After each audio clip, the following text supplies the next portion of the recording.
வணக்கம், நான் உங்கள் ஆத்ம நண்பன் பேசுகிறேன். நம்ம யோகிக் இன்சைட்ஸ் யூடியூப் சேனல் மூலமாக உங்களை எல்லாம் சந்திக்கிறதுல எனக்கு ரொம்ப ரொம்ப சந்தோஷம். முதல்ல அனைவருக்கும் என்னோட அன்பான பணிவான வணக்கங்களை தெரிவிச்சுக்கிறேன். வணக்கம்.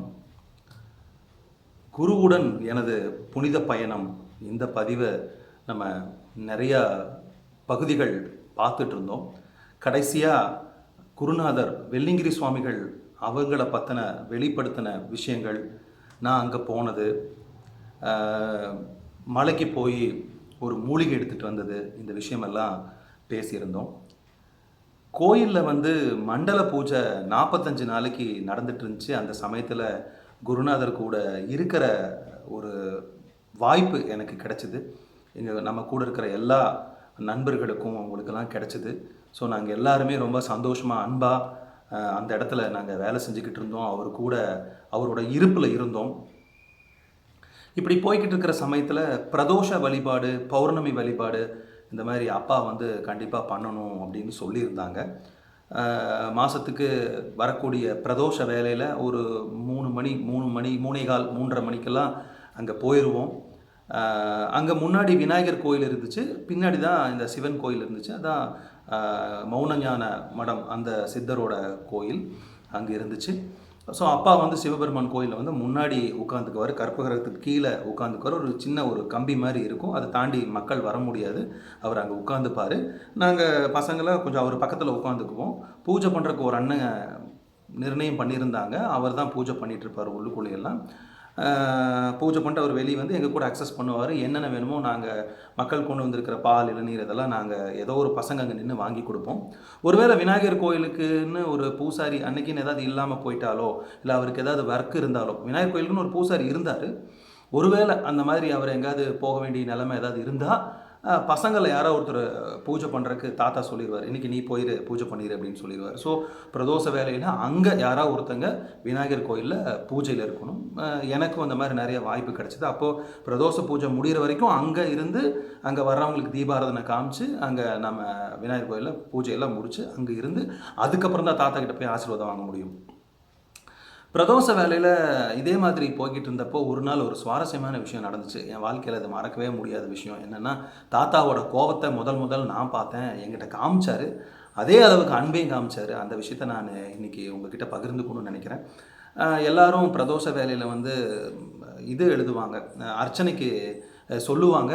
அர்ச்சனை சொல்லும்போது நம்ம பசங்களில் யாரோ ஒருத்தங்க தான் அவங்க பேர் நட்சத்திரம் எழுதுவாங்க. இந்த மாதிரிலாம் எழுதி அதை கொண்டு கடைசியில் அலங்காரமெல்லாம் முடிஞ்சதுக்கு அப்புறம் அந்த பேரை கொண்டு கொடுப்பாங்க, அந்த லிஸ்ட்டு கொண்டு கொடுப்பாங்க. தாத்தா கிட்ட நாங்கள் பசங்க யாரோ ஒருத்தங்க நின்று படிக்கிற பாக்கியம் எங்களுக்கு கிடைக்கும். யாரோ ஒருத்தர் படிக்கும்போது அவர் அந்த பேரை கேட்டுக்கிட்டே அர்ச்சனை பண்ணுவாங்க. இந்த மாதிரி எனக்கு ஒரு சான்ஸ் கிடைச்சப்போ நான் அந்த லிஸ்ட்டை வாங்கி படிக்கிறதுக்காக தாத்தா பக்கத்தில் நின்றுக்கிட்டு இருந்தேன். அப்போது ஒவ்வொரு பேராக சொல்லிக்கிட்டே இருந்தேன். அந்த சமயத்தில் ஏதோ ஒரு பேர் யவ்வனம் அப்படின்னு ஏதோ ஒரு பேர் வந்துச்சு. அந்த பேரை படிக்கும்போது நான் தெரியாமல் சிரிச்சிட்டேன். அப்படின்னு சிரிச்சிட்டு யவ்வனம் அப்படின்னு சொல்லிட்டேன்.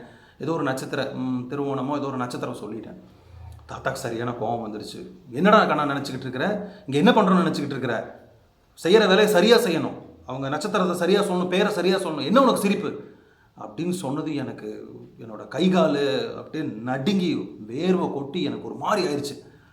அந்த பயத்துலையும் அந்த பதட்டத்துலையும் தாத்தா இப்படி பேசிட்டாரே அப்படிங்கிறது. ஏன்னா மக்கள் தங்களோட குறைகளை சொல்லி வேண்டிக்கிட்டு போகிற இடத்துல அவங்க அர்ச்சனை பண்ணணும்னு சொல்லி கொடுக்கும்போது அந்த இடத்துல நம்ம சீரியஸாக இல்லாமல் விளையாட்டுத்தனமாக இருக்கக்கூடாதுங்கிறத சொல்கிறதுக்காக அப்படி ஃபோர்ஸாக சொல்லிட்டார். ஏன்னா கை காலெலாம் நடுங்கி உதறி அதுக்கப்புறம் வந்த ஒவ்வொரு பேரையும் முழு விழிப்புணர்வோட முழு உத்வேகத்தோட அந்த பேர் நட்சத்திரத்தெல்லாம் கரெக்டாக சொல்லி முடித்தேன். நான் சொல்லி முடிச்சதுக்கப்புறம் அப்பா அர்ச்சனையெல்லாம் முடிச்சதுக்கப்புறம் போய் உட்காந்துக்கிட்டாங்க. அப்புறம் நான் போய் அந்த கற்பகிரகத்துக்கு பக்கத்தில் நின்றுக்கிட்டேன். கொஞ்ச நேரம் நின்றுக்கிட்டேன் அமைதியாக. அப்பா பார்த்து நின்றுட்டு இருந்தேன். அப்பா அப்படியே கால் மேலே கால் போட்டு உட்காந்து இப்படியே உட்காந்துக்கிட்டார், ஜபத்தில் உட்காந்துக்கிட்டார். கொஞ்ச நேரம் கழித்து எனக்கு என்னோடய பின்பகுதி, இடுப்புக்கு கீழே பின்பகுதியில் கொஞ்சம் சூடாக இருக்கிற மாதிரி இருந்துச்சு. சூடாக நல்லா இருக்குதே அப்படின்னு சொல்லிட்டு நான் அப்படியே இருந்தேன். கொஞ்சம் நேரம் கழித்து அது சுளிர்னு வலிக்க ஆரம்பிச்சிருச்சு. என்னடா வலிக்க ஆரம்பிச்சுன்னு திரும்பி பார்த்தா விளக்கு மேலே நான் நின்றுட்டு இருந்திருக்கிறேன். விளக்கு அந்த எரிஞ்சிட்டு இருக்கிற அந்த தணல் மேலே நான் நின்றுருக்கேன். வேஷ்டி இல்லை, ஒரு பாலிஸ்டர் வேஷ்டி மாதிரி உடனே பற்றிருச்சு, பற்றி குபு குபுன்னு பிடிச்சிருச்சு. உடனே என் கையில் அந்த வேஷ்டி பிடிச்சி இப்படின்னு அமுத்தும் போது இந்த விரலெல்லாம் வந்து தீப்பட்டு பயங்கரமாக வலிக்க ஆரம்பிச்சு. இந்த விரலாம் வலிக்க ஆரம்பிச்சிருச்சு, எரிய ஆரம்பிச்சிருச்சு. எல்லாம் இது பண்ணி தாத்தா பார்த்து காணா இது பண்ணி சீக்கிரம் ஆனான்னு சொல்லிட்டாரு. உடனே பின்னாடி பக்கம் கிழிஞ்சிருச்சு, தீ எரிஞ்ச அடிக்கி கிழிஞ்சிருச்சு. மக்கள் எல்லாம் இருக்கிறாங்க, என்னால் அங்கே இருக்க முடியாதுன்னு சொல்லிட்டு நான் அப்பா துணி மாற்றிட்டு வரேன்ப்பான்னு போப்போ அப்படின்ட்டார். அப்போ கோவத்தில் இருந்தார், போப்போன்னு சொல்லிட்டார். அவர் சொல்லிவிட்டு நான் வீட்டுக்கு போய் துணி மாற்றிட்டு வரக்குள்ளே இங்கே பிரதோஷ பூஜைகள்லாம் முடிஞ்சிருச்சு. முடிஞ்சதுக்கப்புறம் நானும் அப்பாட்ட போய் ஆசீர்வாதம் வாங்கினேன். அப்போது அப்பா ஆசீர்வாதம் பண்ணாங்க. அப்பா எப்பவும் போல தான் ஆசீர்வாதம் பண்ணாங்க. நான் உட்காந்துட்டு இருந்தேன். அப்புறம் நாங்கள் எப்போவுமே எங்கள் பசங்க எல்லாரும் என்ன பண்ணுவாங்க அப்படின்னா, அவங்களோட சப்போர்ட்டில் தான் நானெல்லாம் ரொம்ப அங்கே இருந்தேன். என் நண்பர்கள் சில அண்ணன்கள்லாம் சப்போர்ட் பண்ணலைன்னா கண்டிப்பாக நான் கோயிலே இருந்திருக்க மாட்டேன், எங்கேயோ போய் சுற்றிட்டு இருந்திருப்பேன். அவ்வளோ என்கரேஜ் பண்ணுவாங்க, அவ்வளோ நல்லா பார்த்துக்குவாங்க. குடும்பத்தில் ஒரு கூட பிறக்காத அண்ணன் தம்பி மாதிரி நாங்கள்லாம் இருந்தோம். இப்போ அப்படி தான் இருக்கோம், எப்போ அப்படி தான் இருப்போம். ஸோ நாங்கள் எல்லோரும் அந்த கோயிலில் பிரதோஷ வேலையெல்லாம் முடிஞ்சதுக்கப்புறம் நாங்கள் எல்லாம் உட்காந்துக்கிட்டு இருந்தோம். அது மாதிரி வருத்தப்பட்டு நடந்ததை பசங்கக்கிட்ட சொன்னதையும் நண்பர்கள் எல்லாம் வந்து அண்ணன்கள்லாம் ஒன்றும் இல்லைடா விட்றா, நீ தெரியாமல் தானே சிரிச்சிட்ட, அப்பா திட்டாரு, பரவாயில்ல தெரியாமல் தானே அப்படின்னு சொல்லி எல்லோரும் சமாதானப்படுத்திக்கிட்டு இருந்தாங்க. அந்த சமயத்தில் எல்லோரும் கோயிலில் இருந்தோம். க்ளீன் பண்ணுற ஒர்க்கெல்லாம் நடந்து முடிஞ்சிருச்சு. அதுக்கப்புறம் நம்ம கோயிலில் உட்காந்துட்டு இருக்கிறப்போ தாத்தா அங்கே தங்கி இருக்கிற அந்த வீட்டிலேருந்து ஒருத்தர் வந்து, ரஞ்சித்தை உன்னை அப்பா கூப்பிட்றாருன்னு சொன்னாங்க. எனக்கு பயம் 2 மடங்கு ஆயிடுச்சு. என்னென்னா ஏற்கனவே திட்டு வாங்கியாச்சு, இனி தனியாக உள்ளே கூப்பிட்டு திட்ட போகிறாரா, என்ன பண்ண போகிறாருன்னு தெரியல. மனசு ஏற்கனவே இருந்ததை விட பயங்கரமாக படப்படப்படம் துடிக்க ஆரம்பிச்சிருச்சு. போச்சுடா, இன்றைக்கி நம்ம முடிஞ்சோண்டா அப்படிங்கிற ஒரு ரீதியில் நான் வந்து பசங்கிட்டலாம் சொன்னேன், டே அப்பா கூப்பிட்றாரு, என்னென்னு போய் பார்த்துட்டு வாடா, என்னாச்சுன்னு போய் பார்த்துட்டு வா அப்படின்னு சொல்லி அனுப்பிச்சிட்டாங்க. நான் நடந்து அங்கே போகிற தூரம், தாத்தா தங்கியிருக்கிற வீட்டுக்கு போகிற தூரம் எனக்கு இன்னும் அதிகமாகக்கூடாதா அப்படின்னு மனசில் ஏக்கமாக இருந்துச்சு. ஏன்னா அவரை போய் பார்க்குற சக்தி திராணி எனக்கு இல்லை. ஏன்னா நான் தப்பு பண்ணிட்டேன், அவர்கிட்ட வேணுங்கிற அளவுக்கு திட்டு வாங்கிட்டேன். இருந்தால் கூட அதை ஒரு குருநாதர் முன்னாடி போய் நிற்க முடியல. ஏன்னா எங்கள் அந்த காலகட்டங்களில் எங்கள் அப்பா அம்மா சொன்னால் கூட நாங்கள் பயந்துக்க மாட்டோம், சொன்னால் கூட கேட்க மாட்டோம். ஆனால் குருநாதர் ஒன்று சொல்லிட்டார் அப்படின்னா என்ன சொன்னாலும் சரி, புதினா எல்லாரும் குதிச்சிருவோம். அங்கே இருக்கிற பசங்களாம் அப்படி தான், அந்த கட்டமைப்பில் தான் இருந்தோம். எங்கள் அப்பா அம்மா கூட திட்டுவாங்க, அப்பா அதிகமாக திட்ட மாட்டாங்க, அம்மா திட்டுவாங்க, தாத்தாட்ட சொல்லித்தரேன். அவங்களோட என்னை மிரட்டுறதுக்கு அவங்க பயன்படுத்துகிற யுக்தியை தாத்தாட்ட சொல்லித்தரேன் இந்த மாதிரி. ஸோ இந்த பயத்தை மனசில் வச்சுக்கிட்டே குருநாதர் என்ன சொல்லுவாரோ எது சொல்லுவாரோன்னு சொல்லிட்டு வீட்டுக்கிட்ட போயிட்டேன். கதவு சாத்தி இருந்தது. அந்த தாத்தாவை பார்த்துக்கிறவர் கதவுக்கிட்ட நெல், அப்பா கூப்பிடும்போது திறந்து உள்ளே போயிரு அப்படின்னு சொல்லிட்டு அவரும் போயிட்டார். இவங்க முகமெல்லாம் நான் பெரிய தெய்வ குத்தம் பண்ணிட்ட மாதிரி அந்த மாதிரியே வச்சுருந்தாங்க. கதவுக்கிட்ட நின்றுட்டே இருந்தேன். அப்புறம் சரி தட்டி பார்த்தலான்னு அப்பா அப்படின்னு தட்டினேன். வாப்பா அப்படின்னாரு. அப்போ கொஞ்சம் சாந்தமாக இருந்த மாதிரி இருந்தார். கதவை திறந்ததையுமே தாத்தா முன்னாடி நின்றுட்டு இருந்தார். எனக்கு அது ஒரு பெரிய ஆச்சரியமாக இருந்துச்சு. என்னென்னா உட்காந்துட்டு இருப்பார், இல்லை படுத்துட்டு இருப்பார். நம்ம போனால் என்னடா கண்ணான்னு கேட்பார். நின்றுக்கிட்டு இருந்தார். நின்று இங்கே வா அப்படின்னாரு. வந்துட்டு என் கையை கொடு அப்படின்னாரு. கையை இப்படி வாங்கினார். அவரோட அந்த வயதான அந்த கையில் அந்த சுருக்கங்கள் அது படும்போது மெதுன்னு ரொம்ப ஒரு தாய் மேலே கை கொடுத்த மாதிரி மெதுன்னு இருந்தது. அந்த தாய்மை அதில் தெரிஞ்சிச்சு. ஐயோ கண்ணா, இந்த இடம் தான் சுட்டுருச்சா, ஐயோ அப்படின்னு அவர் நீவி விட்டதையும் என் கண்களில் தண்ணி வந்துருச்சு. அப்பா ஒன்றும் இல்லைப்பா நான் சமாதானப்படுத்தினாலும் மனசு அவர் கையை எடுத்துடக்கூடாது அப்படிங்கிறதுலேயே இருந்துச்சு. ஒன்றும் இல்லைப்பான்னு கையை அவர் மேலேயே தான் வச்சுருந்தேன். அவர் சரி ஒன்றாகாதுன்னு அந்த குருநாதரோட அந்த கருணையே வடிவான குருநாதர் அதை பண்ணிவிட்டு அதுக்கப்புறம் திருநீர் எடுத்து மேலெல்லாம் பூசி விட்டு, பார்த்துக்கோ கண்ணா பார்த்துக்கோ, திருநீர் போடு, தேங்காய் போடு, பத்திரம் பார்த்துக்கோன்னு சொல்லிக்கிட்டே இருந்தார். அது என் வாழ்க்கையில் மறக்கவே முடியாது. இது மட்டும் இல்லாமல் நான் அப்படியே நின்றுக்கிட்டே இருந்தேன், அவரும் நின்றுக்கிட்டு இருந்தார். அப்புறம் கண்ணா அந்த டேபிள் மேலே வேஷ்டி இருக்குது எடுத்துக்கோ அப்படின்னாரு. அந்த வேஷ்டி நான் இன்னும் வச்சுருக்கிறேன். அதை எடுத்துகிட்டு வர சொன்னார். நான் போய் எடுத்துகிட்டு வந்து அப்பா அப்படின்னேன். உனக்கு தான்டா கண்ணா அப்படின்னாரு. அவர் வேஷ்டி எடுக்க சொல்லி அவருக்கு எடுக்க சொல்கிறாருன்னு நினச்சிட்டேன். ஆனால் அவர் உனக்கு தான்டா கண்ணா அப்படின்னாரு. அப்பா எனக்கு எதுக்குங்கப்பா? அதான் கண்ணா நீ கோயிலில் இருந்தியே தீ பிடிச்சிருச்சே பின்னாடி.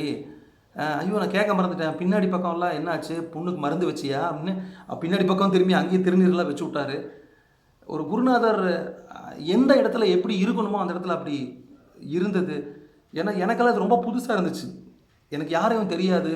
ஒவ்வொரு இடத்துல போய் பார்க்கும்போது பழகும்போது ஏதாவது ஒரு பேரை சொல்லிட்டாங்க, ஏமாத்துறதும் பணம் பிடுங்கிறதும் அன்பில்லாத தன்மையும் தான் இருந்தது.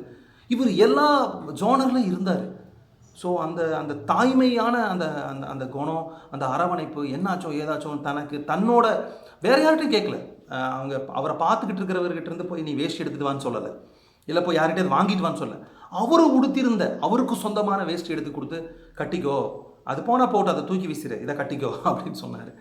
ஸோ வெளியே வர முடியாமல், மனசே இல்லாமல், அந்த நேரம் இன்னும் தாத்தா கூட இருக்க முடியாதா, இன்னும் கொஞ்ச நேரம் பேச முடியாதா, அந்த சம்பாஷணை நீண்டாதா, இன்னும் ஏதாவது என்கிட்ட கேட்டுருவாரா அப்படின்னு நின்றுக்கிட்டே இருந்தப்பேன்.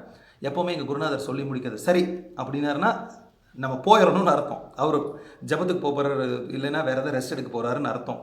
சரி அப்படின்னு சொல்லும்போது நம்ம அங்கேருந்து கிளம்பிக்கிறது தான் ஒரு கரெக்டான விஷயமா இருக்கும்னு சொல்லிட்டு நான் அப்பா வரப்பான்னு அப்படியே சாஷ்டாங்கமாக காலில் விழுந்து அவரோட காலை கட்டிப்பிடிச்சு முத்தம் கொடுத்து அப்படியே ஆசீர்வாதம் வாங்கி அந்த நிகழ்ச்சி எனக்கு மறக்கவே முடியாது.